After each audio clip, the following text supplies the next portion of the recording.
support over the last 2 years. This campaign would not be what it is without all of you. I've lived in the 7th Congressional District all of my life. I know most of you by name and vice versa. I decided to run for office because I was tired of watching many races go unopposed, and also tired of seeing many races being run by sort of Republicans in sheep's clothing. And I became, I guess what you could say is, fed up and decided to run against our 7th Congressional Representative Billy Long.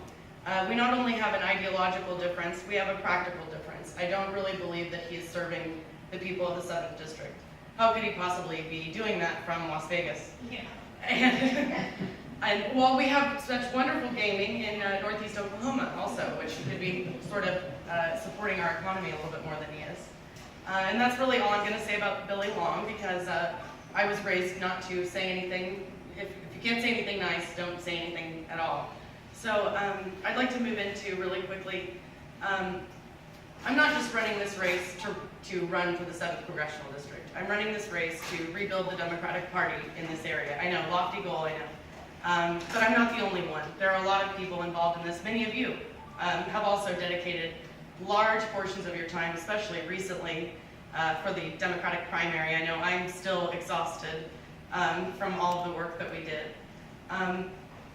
I'm not just running, obviously, again, like I said, to represent you in the U.S. House. I'm also running to assist in building an infrastructure for both down-ticket and up-ticket candidates.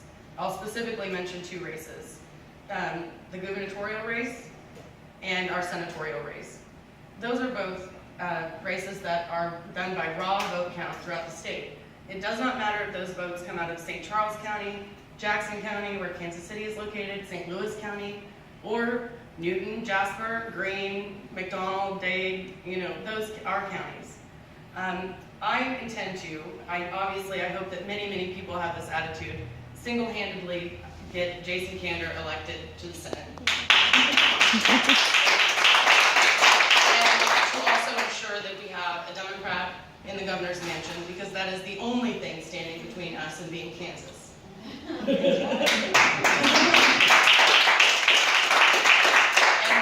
as I mentioned Kansas, I would love to also assist them in not being so I don't know, the first thing that came to mind was infested, but it seemed really inappropriate.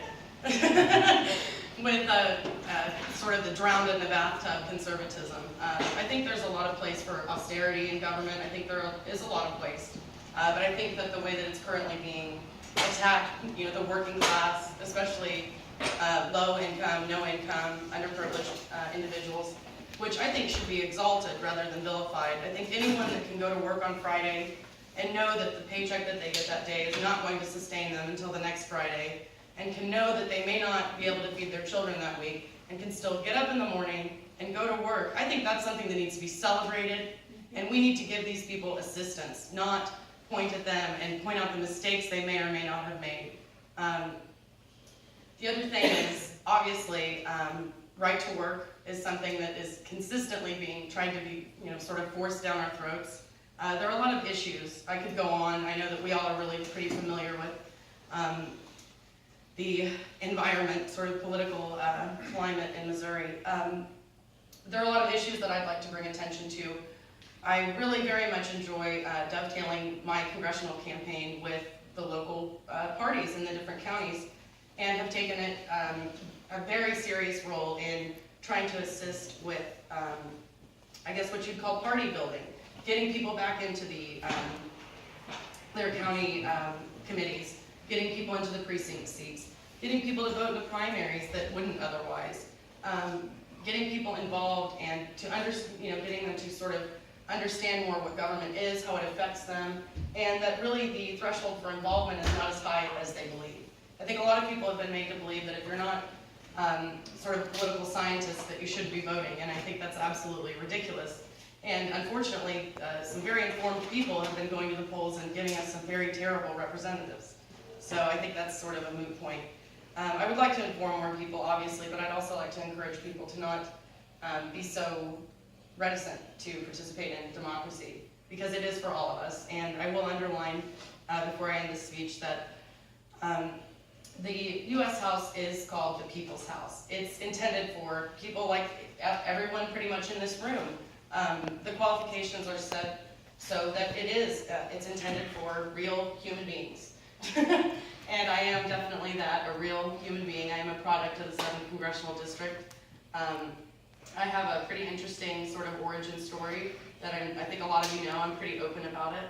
But my life hasn't been perfect, and I'm not running because I'm perfect. I'm running because someone that's bright and fairly well privileged for the 7th Congressional District. Still, I look around at other people like me, and myself included, obviously. It's very difficult to get ahead to make something of your life, and I believe that the American dream is sort of not really what it used to be. I'm really not certain what it was like to have a middle class. I don't know. I was born in 1987, so by the time I really have an active memory, you know, that really wasn't there. I would love for us to all know what having a middle class looks like and feels like, and I think that we can. I think the idea that there are these groups of haves and have-nots in America is just absolutely ludicrous. I believe that there definitely should be, I believe in, you know, exceptionalism of the individual and, you know, your ability to excel, but I think we should be more looking at it of the haves and the have-mores. You know, if we really want to call this the greatest country on earth, I think that we could definitely tackle that problem. We've done much greater things than that. So thank you again so much for being here this evening, and your support over the last 2 years, and I ask you that you join me in really putting everything that you have into the Democratic Party right now, because we are at a wonderful moment where we can affect a huge amount of change and show that we are ready to lead Missouri. And I know that you know that. We just have to convince everyone else. Thank you.